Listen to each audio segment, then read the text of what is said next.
अली कादरी ने हाथ उठाया, वो कुछ कहना चाहते हैं। एक सेकंड, आप कह रहे हैं ना तस्लीम रहमानी अलग रखिए, बोलिए अली कादरी साहब क्या बोलना चाह रहे हैं?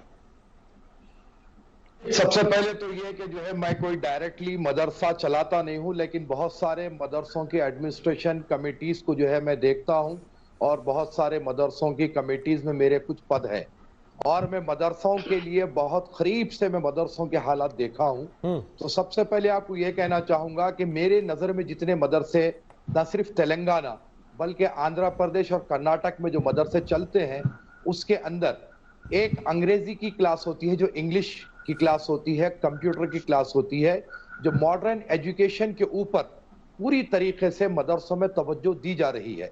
और ये जो हमारे आसाम के जो मंत्री का जो स्टेटमेंट है, जो कानून जियो जारी करने वाले हैं, ये बात तो बड़ी क्लियर है कि जो भी प्रदेश में बीजेपी गवर्नमेंट है उनका रिमोट नागपुर से चलता है और नागपुर की ये पुरानी तमन्ना है कि यहाँ के तमाम मदरसों को नुकसान पहुंचाया जाए और दीनी तालीम का जो एक सिस्टम इंडिया में चल रहा है, जो संविधान हमें हक दिया है, उसको तबाह ताराज करने की नागपुर की पुरानी कोशिश है। लेकिन हमारा संविधान जिंदाबाद है, ये चीज कभी नहीं होगी। 6 साल में कितना नुकसान हुआ मदरसों को? हम हिंदुस्तान के शहरी हैं, हम टैक्स पे करते हैं।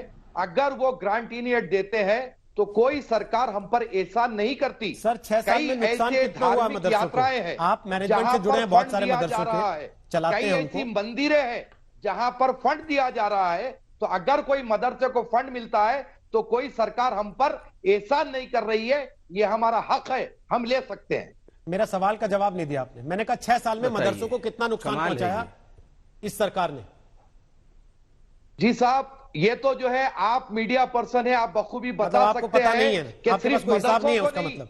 जितनी मुस्लिम कम्युनिटी है उनको कितना नुकसान पहुंचाया गया, आप एज ए मीडिया पर्सन बिल्कुल ही ईमानदारी के साथ बताइए। आपने एक बात कही, मैंने उससे एक सवाल पूछा, तकलीफें दी गई। आप कह रहे हैं कि ये रिसर्च मीडिया कर ले, मतलब आप रिसर्च नहीं करेंगे, केवल बैठ के कुछ भी बोल देंगे, उसके बाद लोग परखते रहेंगे आपने सच बोला कि झूठ बोला। आपकी जबान से हम सुनना चाहते हैं कि पिछले 6 साल में कितना नुकसान मदरसों को पहुंचाया।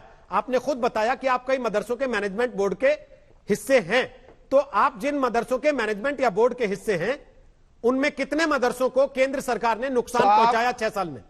देखिए रोहित, आप पहली बात तो यह कि हमारे मदरसों में इन्वॉल्वमेंट की मुसलसिल कोशिश की जा रही है। आए दिन नए नए इल्जामात मदरसों पर आपके बीजेपी के लोग लगाते हैं। कोई कहता है कि ये आतंकवाद की फैक्ट्री है, तो एक नेक नाम खराब करना भी इन्वॉल्वमेंट है और हमारी छवि खराब करने की, अब आप राजनीतिक बात कर रहे हैं, छवि खराब करने की और राजनीतिक बात करने के लिए तस्लीम रहमानी है मेरे पास, वो केवल पॉलिटिकल बात ही करेंगे क्योंकि उनको चुनाव लड़ना है। आपको चुनाव नहीं लड़ना, आप मदरसे चलाने वाले लोग हैं। आप कम से कम व्यवहारिक तौर पे ये तो बताइए कि सरकार ने क्या नुकसान किया 6 साल में, क्या क्या नुकसान किया मदरसों को? जैसा कि आज जो आसाम की बात हुई है वो खुद एक हमारे लिए नुकसान है। आप मदरसों को खत्म कर देंगे, मदरसे की बात पूछ रहा हूं सर, स्कूल में तब्दील कर बैठे हैं वो बता रहे हैं वहां का। आपके अपने जो मदरसे हैं जिनके आप मैनेजमेंट के हिस्से हैं, उनमें कितने मदरसों को केंद्र सरकार ने नुकसान पहुंचाया? केंद्र अंदर घुस आया या केंद्र ने कहा कि इंग्लिश की किताब में ये वाला चैप्टर निकाल के ये डाल दो, ये पढ़ाओ? अभी साउथ में जो है अभी उतना बीजेपी का असर नहीं पड़ा कि हमारे मदरसों तो साउथ हिंदुस्तान में नहीं आता क्या? लेकिन नहीं, केंद्र की सरकार के तहत नहीं आता क्या साउथ? अच्छा, अटूट हिस्सा है हिंदुस्तान का, वो केंद्र की सरकार के तहत नहीं आता, वहां केंद्र की नीतियां नहीं चलती है क्या? अभी वो सांप्रदायिकता यहाँ तक फैला नहीं सके। चलिए सर, पता लग गया, समझ में आ गया। रोहित भाई, संगीत रागी कुछ कमेंट करना चाह रहे हैं? संगीत रागी, क्या सरकार संघ का एजेंडा लागू कर रही है मदरसों के खिलाफ? क्योंकि लगातार यह आरोप लगता रहा कि मदरसे आतंकी गतिविधियों में लिप्त हैं, लेकिन होम मिनिस्ट्री, गृह मंत्रालय कोई एक ऐसी गंभीर स्टडी, कोई ऐसा दस्तावेज अभी तक लेकर नहीं आया जिससे यह चीज साबित हो जाए कि मदरसों से आतंकी गतिविधियां चलती हैं, इसलिए इनको बंद करना चाहिए। देखिए रोहित जी, दुनिया में बहुत सारे काम हैं। अमेरिका की सीनेट ने भी इस पर अपनी एक रिपोर्ट प्रस्तुत की है। मदरसों से आतंकवादी पैदा होते हैं, यह कोई प्रमाण देने की इस पर आवश्यकता नहीं है। ऐसा मैं इसलिए ऐसा कह रहा हूं कि सर, जो हिंदू अफगानिस्तान आतंकवाद के के अंदर बारे में में क्या यहाँ बोलेंगे पर आप? देवबंद के बैठे, जो अजमेर का बम ब्लास्ट हुआ, प्लीज मुझे बात करने दीजिए सर। आप बोले वो बिल्कुल नहीं बोले, वो सुनते रहे, आधे घंटे से सुन रहे हैं तो सब। क्या उसको हिंदू आतंकवाद अली कहेंगे कादरी आप? देखिए, वो आधे घंटे से सबको सुन रहे हैं, किसी को उन्होंने कुछ नहीं कहा, सबकी बात सुन ली।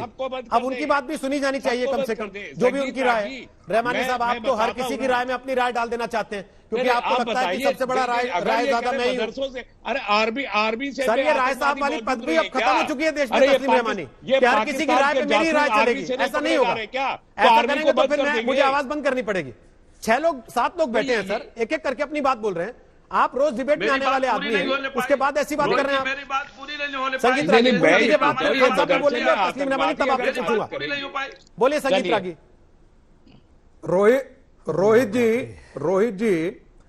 रोहित जी, मैं टैक्स पे करता हूं। हिंदू एक ऐसी पुस्तक को पढ़ाने की इजाजत, अनुमति कैसे दे जो ये कहता हो कि जो इस्लाम में विश्वास नहीं करे उसके make a war on unbelievers till the Allah religion reign supreme. आयत सूरा 8 आयत 39, सूरा 9 आयत 29 instruct fight those who do not believe in Allah. जो अल्लाह में विश्वास नहीं करता है उससे युद्ध करो। नमाज एक minute please Rahmani, mister Rahmani please shut up, don't behave like an idiot. होते कौन है भाई mister Rahmani, don't behave like an idiot. नमस्कार, मैं हूं अंजना ओम कश्यप। हमें उम्मीद है ये वीडियो आपको पसंद आया होगा। लेटेस्ट खबरों के लिए यूं ही देखते रहिए आज तक, और इस वीडियो के पसंद आने पर लाइक, शेयर एंड सब्सक्राइब करना ना भूलें।